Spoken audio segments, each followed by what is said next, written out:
The best that we could do is to describe the next catastrophic volcanic eruption. And we know that catastrophe and catastrophic, we know how that's adjudicated and interpreted by the matrix, so that's not an experiment. And we know that eruption and volcano are adjudicated the way that we would normally define them. So those are not experimental search terms, so that we would use that. But we can also isolate it to regions, like New Zealand. We can actually isolate it to a country and a region. So your intent there. You say globally, but the words that you said after that were New Zealand. So I know what you're thinking now, because you just told me. So we wouldn't waste time looking globally. We would specifically look at New Zealand. It's interesting about Christchurch because, believe it or not, that's one of the best cities in the world because it had this mega catastrophe. But if that were to have happened, it says a lot about the people in New Zealand. Wellington, New Zealand, when it had that big power outage about 20 years ago, the cops had their feet literally on desks for 6 weeks until that problem was fixed.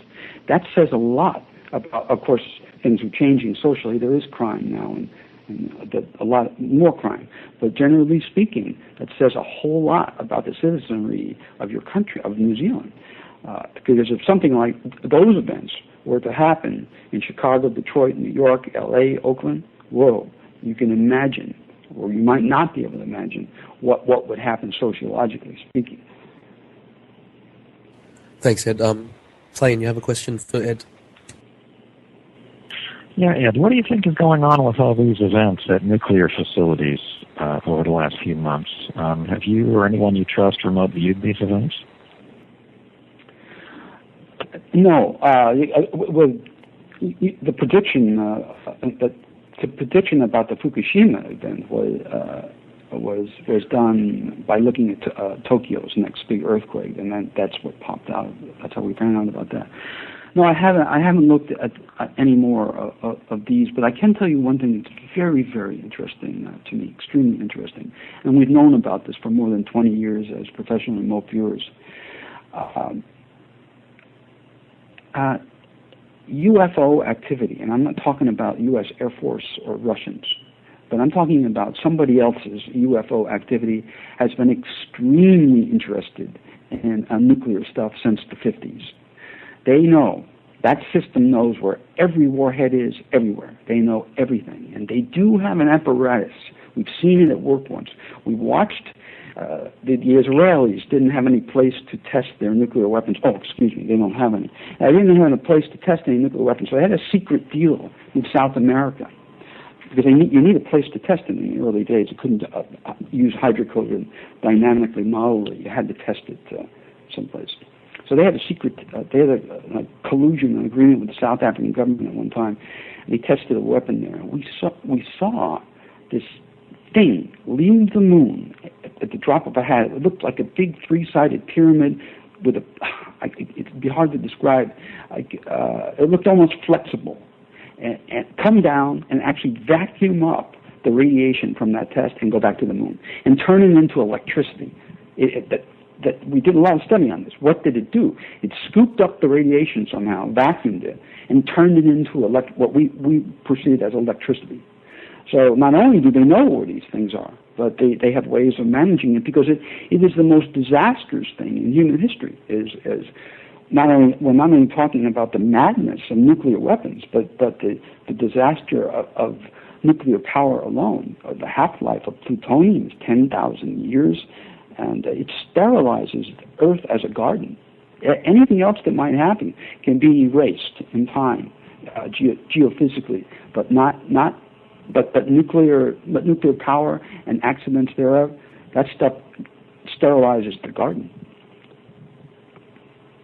And a couple of related questions. One is, with this, interest, UFOs or whatever, have you ever run into, I guess, what we would call a post-World War II Nazi presence that has had an interest in American and Soviet facilities such as nuclear places? I mean, there's kind of a growing theory that there is this third force after World War II that was probably based in South America. No, the only thing that we've ever run into that even comes close to that is one of the biggest paradoxes I've ever run into in my career, and it was during my time as operations and training officer for the military unit, for the Army's, the Defense Intelligence Agency, spy unit.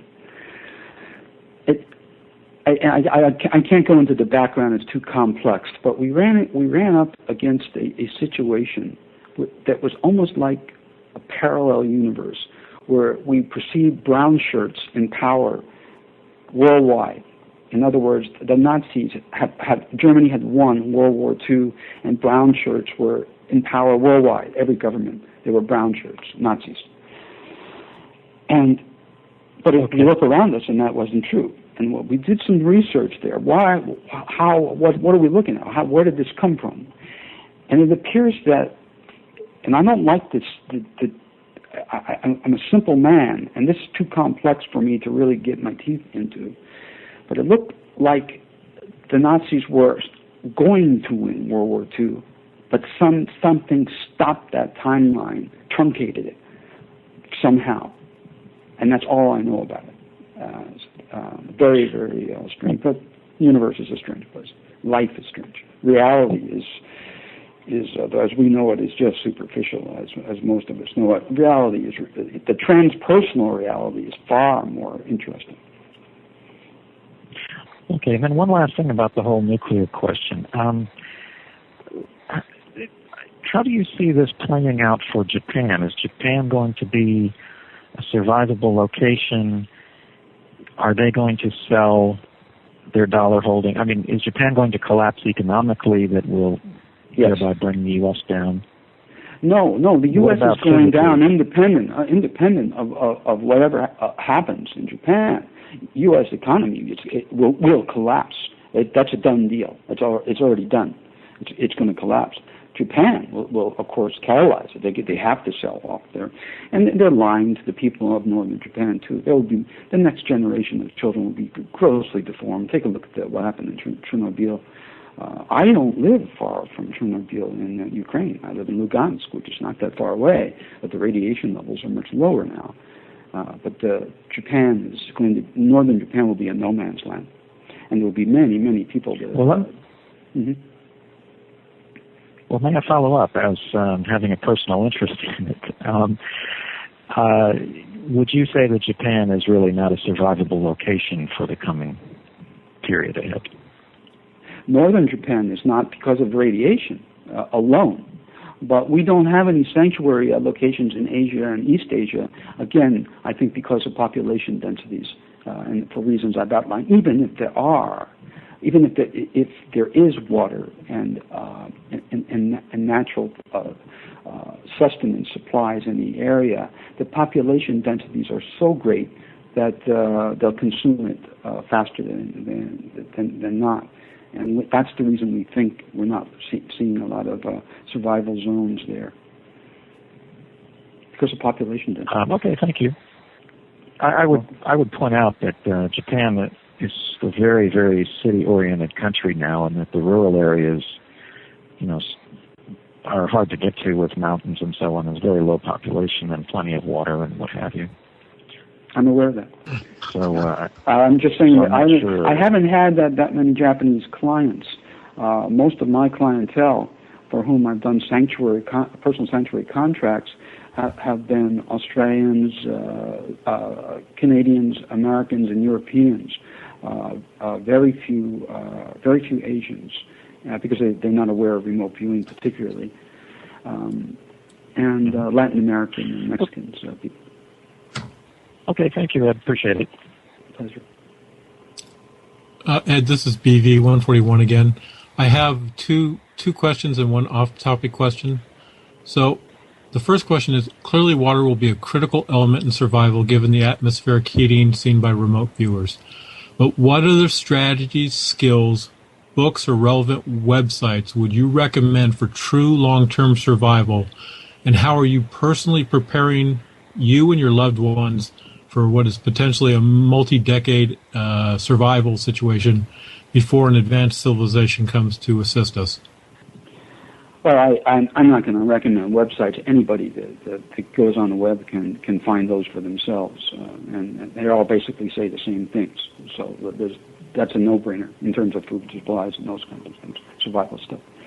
But you still have to be in the right place, and otherwise you're eventually screwed in the long run. And the right place again has to be the way I've described it in terms of sanctuary location. What am I doing? First thing I'm doing immediately is I'm harvesting gold. About 25% of the mined gold in the history in human history is lost. So that lost stuff becomes my bank, and it's worldwide. So with remote viewing, I can locate caches of gold and things like that, and natural gold. So gold will be a very sellable product. It will be one of the only things that you can use for mining globally. So that's what I'm doing. I'm gathering up some gold, and then I'm preparing to move myself and my family to my own sanctuary location somewhere else in the world.